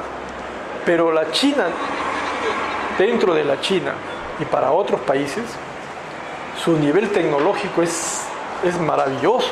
Eso es de punta. Por ejemplo, ¿quién creen ustedes que le está haciendo las centrales nucleares a Estados Unidos? ¿Quién cree? ¿Los gringos? Los chinos. Los chinos lo están haciendo. ¿Ustedes han visto esa película 2012 del terremoto? ¿Quiénes hicieron las cosas? ¿Ah? Se ve ahí, ¿no? Los chinos. Parece mentira, pero los chinos, una cosa impresionante. O sea, han entrado en una carrera de liderazgo en tecnología, pero tremenda, tremenda. Para que tengan una idea cómo maneja las cosas. ¿Cómo se llama el dueño de Microsoft? Bill Gates, ¿no? Bill Gates en Estados Unidos tiene una institución, un instituto de investigación, donde ha puesto ahí muchos jovencitos, desde jóvenes, cerebritos a investigar las nuevas cosas en la informática, la tecnología, ¿no? Cosas que nosotros ni siquiera conocemos todavía, ¿no? Él ha ido a la China y ha hecho lo mismo, conversando con los chinos, obviamente. Que los chinos te reciben, ¿no? Los chinos le dicen a la Mercedes Benz, ven, acá te hacemos tus carros, traes tus técnicos, pero dentro de 10 años nosotros vamos a hacer los carros solitos. Ya no te vamos a necesitar. Y así sucesivamente. Entonces, Bill Gates ha ido a Estados Unidos, aquí va a China. Ellos son 1.300 millones de chinos. Ahora son 1.500. Y ha dicho, muy bien, por cada millón de chinos quiero un genio escogido. Y ha hecho su concurso en las escuelas. Y se ha escogido en ese entonces 1.300 jóvenes chinos con nivel de inteligencia plus y están en su centro de investigación en la China, pagado por Bill Gates. ¿Se dan cuenta? O sea, ¿ustedes creen que en la China, dentro de Beijing, que es la capital de China, hay esos carros Li Fan y otras marcas que venden acá? No hay. Allá hay puro Toyota, Mercedes, Audi, Peugeot no he visto, Nissan y buenos carros, buenas marcas, no se ven carros viejos, ¿no? O sea, el resto que hacen es para que el resto del mundo le llaman nomás negocios de ultramar, así dicen. En otras palabras, baratijas, lleven las baratijas al resto del mundo a vender. Pero no se confundan, los chinos son ahorita líder en muchas cosas, ¿no? Este ya hemos visto las reservas de gas natural. Hay un tema de reservas. Ustedes seguramente en su actividad han escuchado hablar de que hay reservas probadas, reservas probables y reservas posibles, ¿no? Las reservas probadas son las reservas que ya se tiene el pozo, ya se descubrió el petróleo o el gas, ya se tiene el ducto o la carretera para sacar el petróleo o llevar el gas, y ya se tiene el mercado. Cuando se junta todo eso y empieza la explotación comercial, esa es reserva probada. Reservas probables es cuando tienen todo, pero no tienen el mercado. Dice, oye, el día que encontremos mercado para esto, tenemos reservas probables. Y reserva posible es todo lo que de alguna manera han identificado que está alrededor de las reservas probables y probadas. Han dicho, oye, si perforamos más ahí, podemos encontrar más petróleo, más gas. Entonces, nosotros cuando damos el informe de reservas de gas de petróleo, ¿no?, decimos, reservas probadas hay tanto, reservas probables hay tanto, ¿no?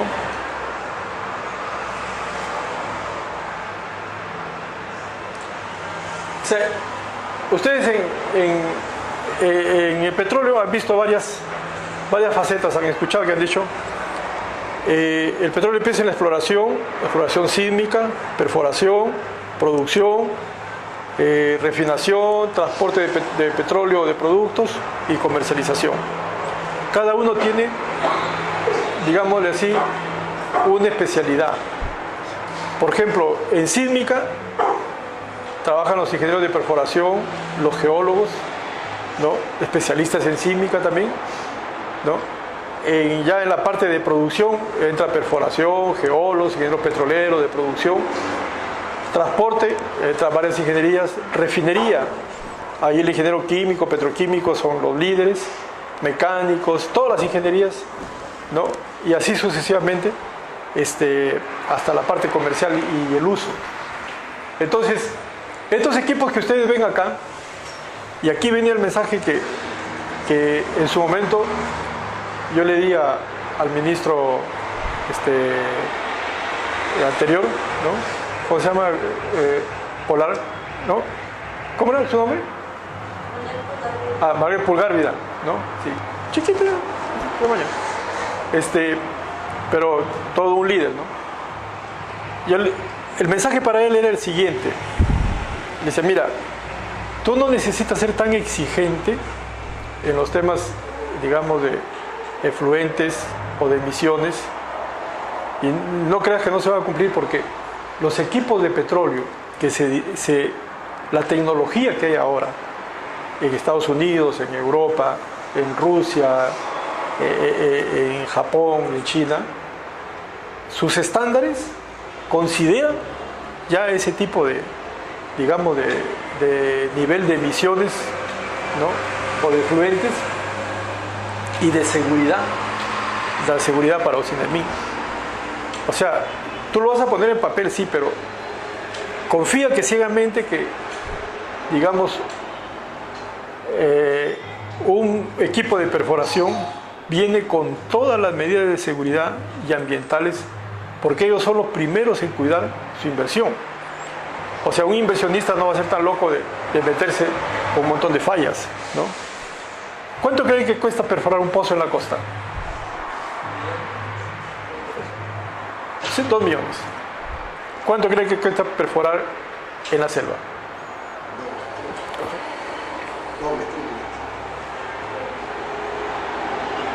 10 o 15 veces más. 20 o 40 millones.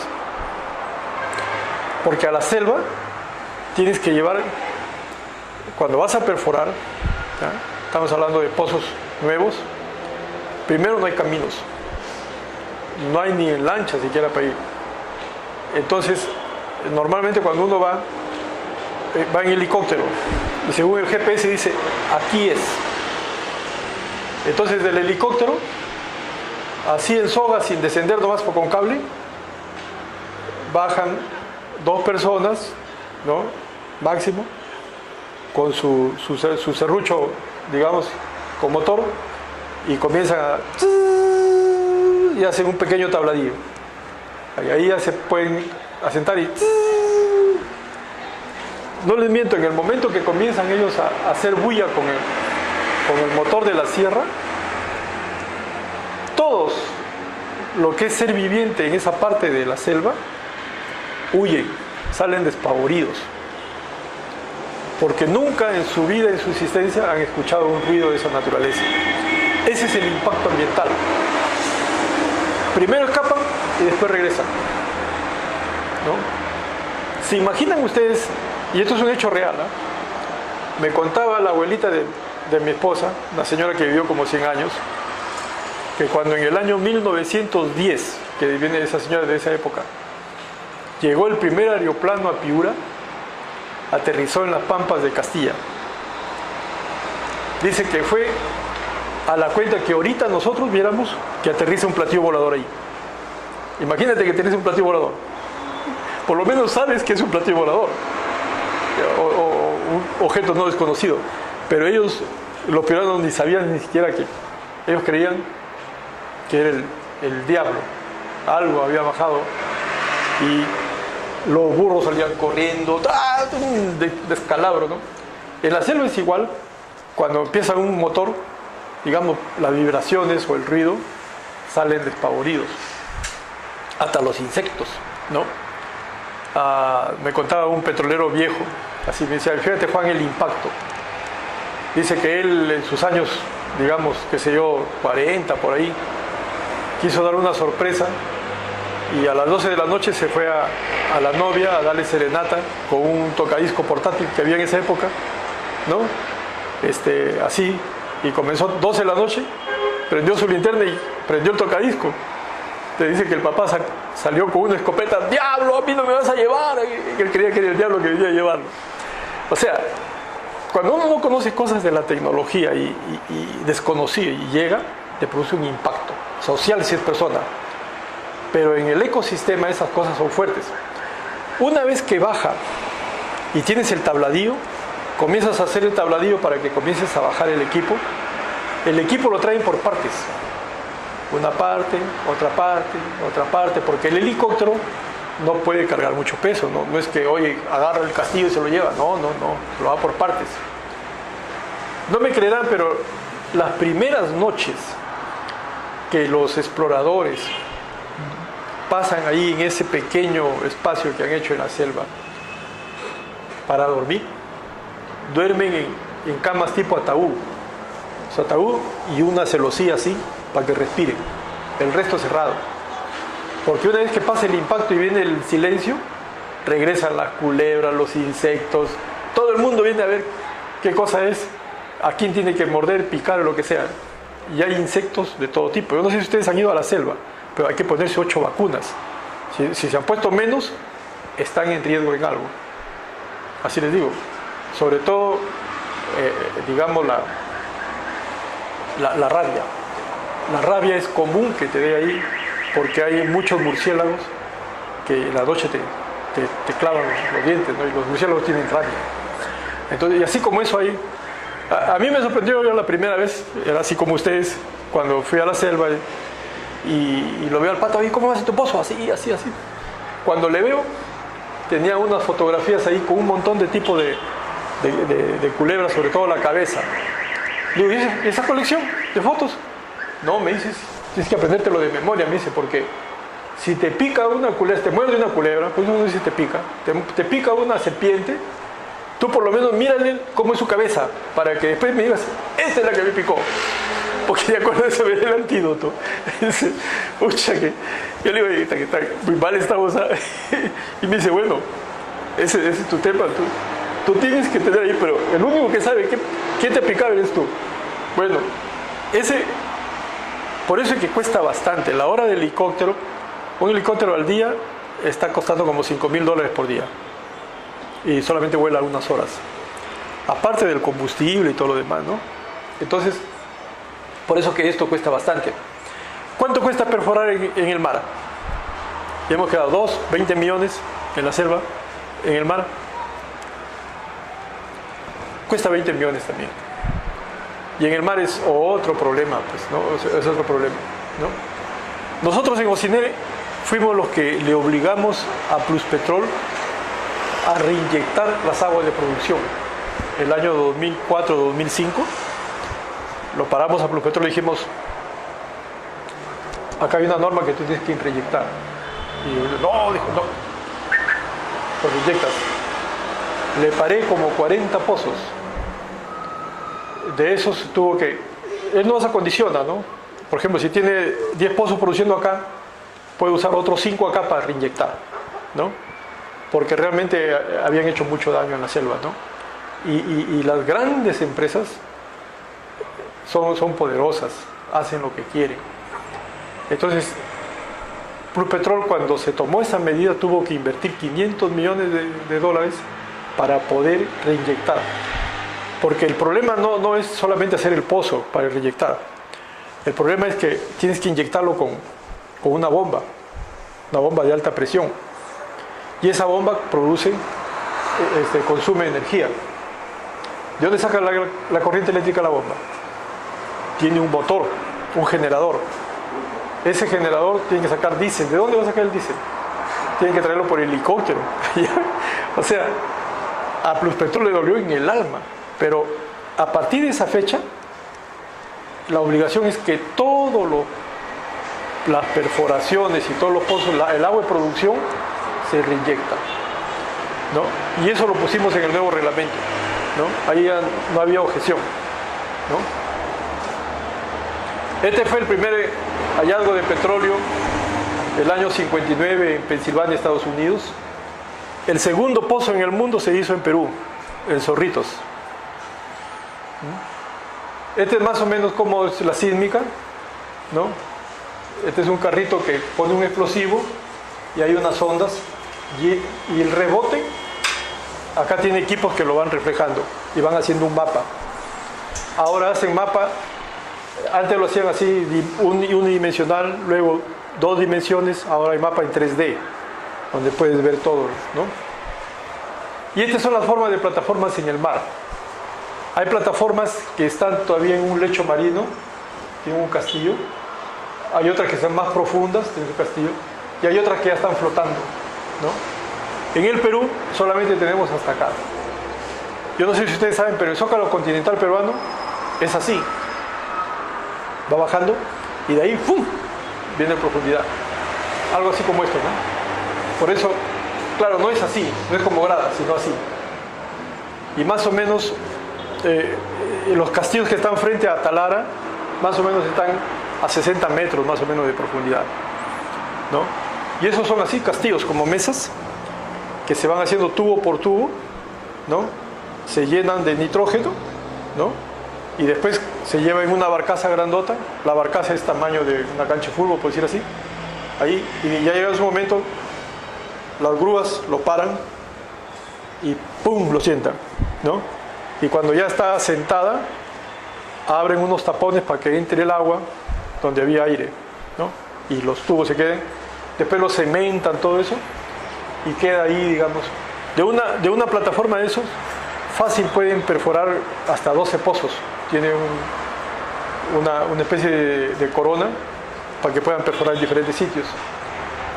Al comienzo, la tecnología te permitía perforar así.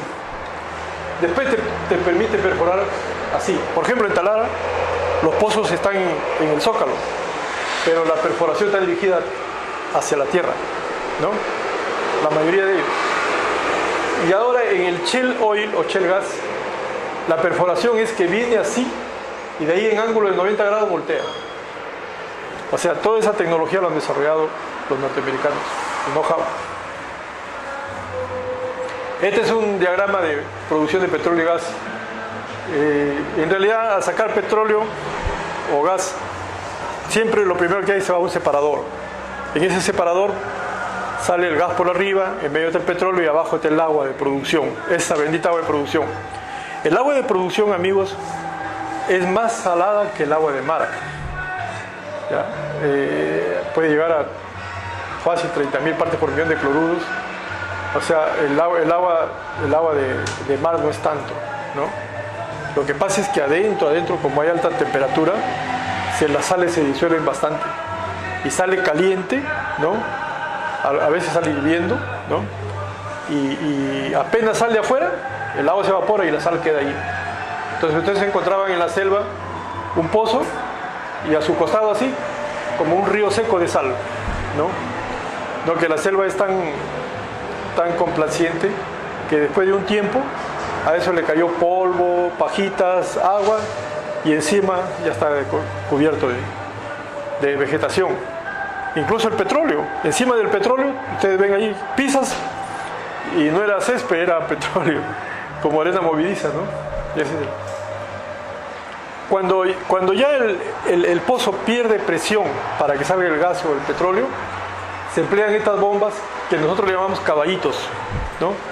Este es como esos desatoradores que se emplean en los waters, el tampón, así, ¡chuc!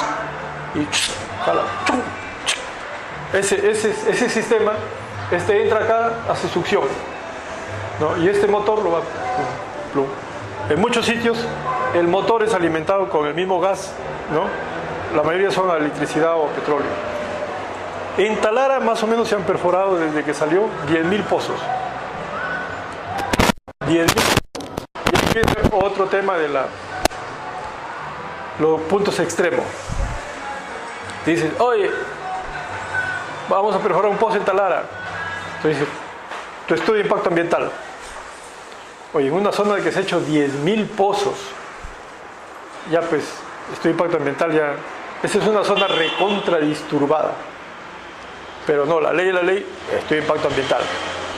Ya, y antes, el problema era de que tú hacías tu planificación de pozos, aquí, acá, te aprobaban tu EIA, pero cuando ibas al terreno, resulta que en ese punto, en esa coordenada, ¿no? Por decir, había una especie de quebrada que cuando llovía por ahí pasaba la lluvia, entonces ahí no ibas a hacer el pozo. Entonces decía, no lo voy a hacer acá, lo voy a hacer acá para que el pozo no esté en riesgo, ¿no? Venía Ociner, que todavía no había OEFA, venía Ociner y decía, oye, esto lo han movido. No, multa, porque tú has debido perforar acá y me arreglas esto porque si no te cierro el pozo definitivamente. Así me acuerdo que a Zape le cerramos como 28 pozos, porque como la zona instalada es bien quebrada, ellos decían, pero ¿cómo voy a hacer el pozo en esta ladera que está así? Yo me he ido 100 metros más allá. No, tú has debido hacer esto. Entonces, en el nuevo reglamento ambiental, es que ahí hay no me acuerdo exactamente el número salió antes un decreto supremo que te permite, digamos, con el informe técnico, hacer una variación de la ubicación sin necesidad de que varíes el instrumento ambiental. Obviamente verificando y todo lo demás. Eso era una facilidad hasta ahora que se debe aplicar toda la vez que se pueda. El problema, como siempre, es que el que va a aprobar considera que todavía hay una gran responsabilidad y dice, oye, pero solamente voy a mover el pozo de aquí a acá a 200 metros. Pero obviamente tú que apruebas asumes la responsabilidad de esa aprobación. Entonces le das vueltas y vueltas, pasan 2 o 3 meses y no lo quieres aprobar porque dice, y si después alguien se queja y dice, ¿por qué lo aprobó? Es que es un tema discrecional. Ahí hay un tema discrecional, no de fiscalización, sino de aprobación. ¿Se dan cuenta? Y el que aprueba, digamos, es el responsable ante el fiscal. Los vistos buenos para el fiscal no sirven. Así que ustedes, cuando alguien pon tu visto, todo lo que quieras. El fiscal va a llamar al que firma. ¿Se dan cuenta? Eso es así. Eso no, así que no se preocupen si que ustedes son, digamos, especialistas, asesores, lo que sea. Pero si son directores, sí, guarden una copia escaneada de todo lo que firman y algunos argumentos que puedan servir, porque no sabe uno por dónde va a reventar el tema después. Se lo digo yo así con mucha experiencia. Yo he tenido juicios, denuncias, demandas. O sea, a mí me han demandado, me han denunciado ante la fiscalía como... Me acuerdo la primera vez que me llamó el fiscal y me dijo, señor, usted está acá por violador. ¿Violador? Yo, ¿a quién he violado? ¿No? ¿A quién he violado? Me dice, usted ha violado la Constitución.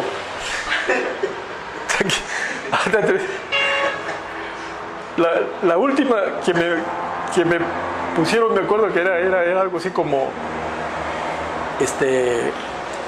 ¿cómo es cuando es ¿cómo se llama cuando uno no hace sus funciones? Omisión de funciones. Usted no ha hecho omisión de sus funciones. ¿Pero cómo va a ser doble? Es que es así. ¿Qué pasaba? Que vino un señor, ¿no? Y este señor le hicieron la prueba de calidad del combustible en su grifo y salió mal. La gasolina estaba adulterada. Y él dijo que había sido su transportista.